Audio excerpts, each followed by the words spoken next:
Hello and welcome. How we doing today, folks? My name is Baka, or Ender Dragonoff, and I'm a huge anime nerd. Today, I'm bringing you next in my series of old Baka Rants at Clouds, specifically Episode 3 of The Power of Intros. Now, unlike the previous one where I've kind of focused on movies, this one I have no real direction on, and it's more of a continuation of the first episode where I'm still using the same notes because, oh, that's right, I went through about 20 different series before I even did the first episode. Now today, I'm going to start off with a horribly underrated anime that is actually very, very good, and it gives the same vibes of Akira, where the anime seems almost an introduction to the manga. Today, we're going to be starting off with an anime series called Copley Odd. Copley Odd opens up over a beautiful scene of greenery. However, it's obvious something tragic has happened. As if we look closer, we see ruins of vehicles, buildings, and power towers, as it slowly takes its time panning over this, eventually showing a road. Then it switches to behind somebody in a skirt, a young woman, obviously investigating what is going on in this world. Her thoughts are interrupted by her two friends, saying that she keeps going too fast, keeps pushing too far, and they need to stop and take a break. So the trio does stop, at least for a couple of moments. The two girls that were chasing her sit down and take a breather for a moment, while the first girl looks around in her immediate area. They're saying, hey, we should take a picture, show where we are. We're near this city, right? We're almost there. The main girl's phone goes off, and she responds to somebody called a vice principal. Now, during this call, he asks, in a very militaristic way, what's around you? She responds with ruins, but no people. And then she turns to the other two and says, come on, we must continue our mission, and take our little field trip into the old capital. This series takes its time to establish this world with the ruins and the landscape around it.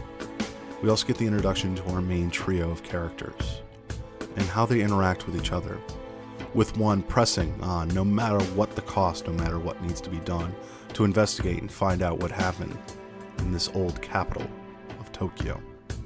The other two, while we don't get to see their exact powers at this point, it is obvious that they're there for a reason, and they're going to help. So, while it's done in this beautiful, fantastic way, in my opinion, this intro's power is not in its hook, but in the way that this series is going to subtly tell us its story as it unravels itself.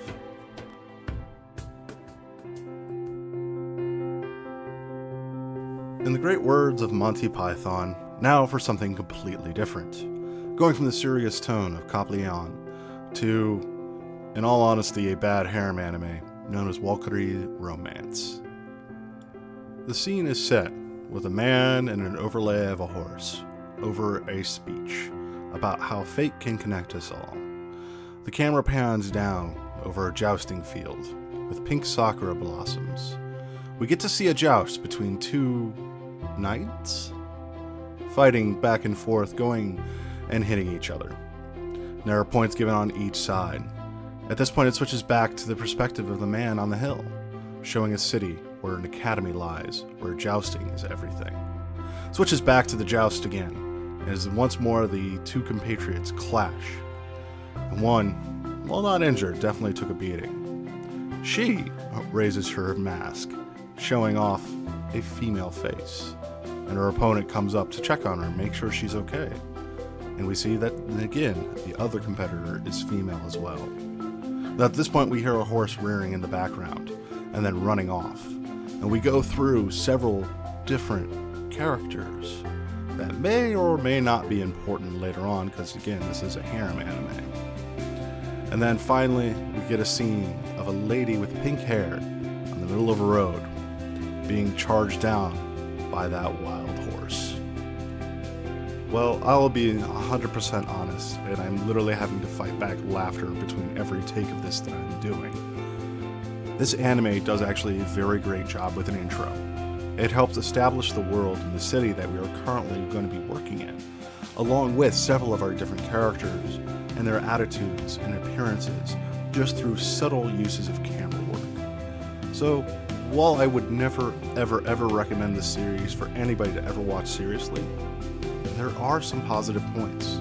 The character design is very good and very telling of each member, and this intro helps set up everything that we're going to be seeing in the future.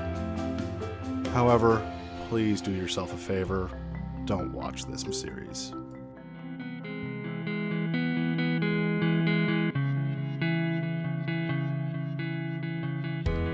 For the next section here, we're going to be talking about extremely short intros, and one example of how to do it, and one example of not how to do it. The first one we're going to be talking about is Horizon in the Middle of Nowhere, and the second one, The Lovely Gate. Horizon in the Middle of Nowhere opens with a hand on a book, then transitions to an energy column coming out of Japan. At this point, something tragic is happening as this column goes up from the ground, and we get a small flash of a small girl. And then it looks like two continents crashing into each other. Transition several hundred years into the future, where we have a very beautiful song sung over some subtle imagery. Then transition to a male character looking over the city, and that's it. Now, Gate opens up with a pair of flares going off, illuminating an army. And as we zoom in, we get to see that this army has humans in it, but also tons of non-humans. It then switches over to the perspective of somebody else holding a battle rifle, as their finger slowly goes from being to the side to being on the trigger. And then it switches over to a tank, ready to fire at this inhuman army. Now, both of these openings are very short, but also very telling of the story they're trying to say.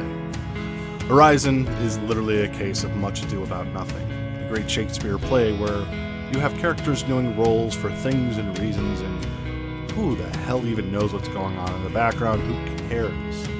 Horizon very subtly tells you, you don't know the backstory? That's fine, doesn't matter, because we probably don't know it as well, and we're just having fun with these characters, and oh hey look, here's boobs, have fun. Now, Gate, on the other hand, sets a very clear and present tone of tension, of battle ready to be happening soon. And in that, it establishes what Gate actually really is about, of two political bodies trying to coexist with each other, and the small stories that can come between them. Now, for the next series that I'm going to talk about... Wait a minute. Why'd I leave this on here?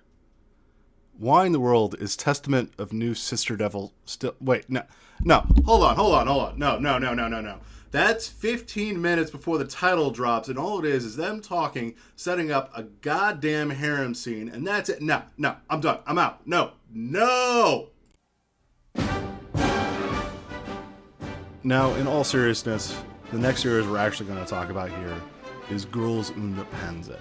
The scene starts under the barrel of a tank, looking over as another column of tanks is moving.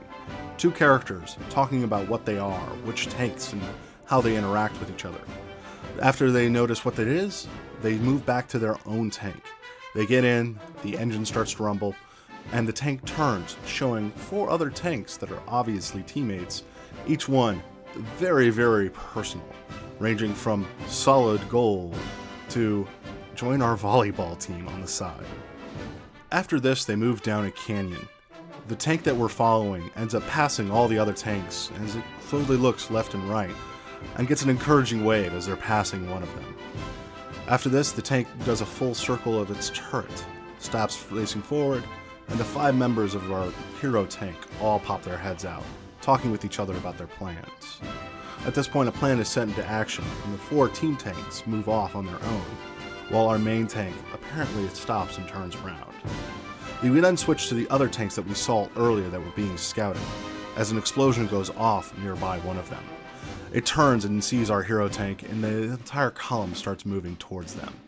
Now, our hero tank, realizing that the situation is starting to become dire, is running, under fire from all of the other enemy tanks.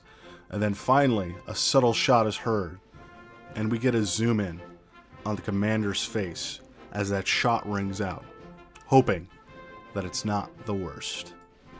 Now, I will admit, Girls in Panzer is not just a guilty pleasure of mine. I do enjoy the series. However, this intro is a giant hook to anybody that loves action and loves story elements. For this is not actually the start of the story. After this scene, we get a transition to a couple of days before. And we come back to this fight, actually a few episodes down the line. And we find out what happens. Did that tank shell really just pop a cute little girl's head? I'm going to tell you no, because, well, that's a main character. But it does set the stakes and the possibilities of what Girls in Panzer can be, of the tank-on-tank action, and the personal stories that drive each one of these team members to fight in a tank.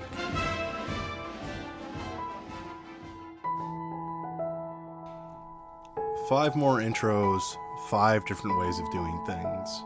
Some good animes with a great intro, some bad animes with a great intro, some bad animes with a bad intro. Why? Because, well, that's just the way I roll around here. But as you can tell, even in these ones, there is still power that's given.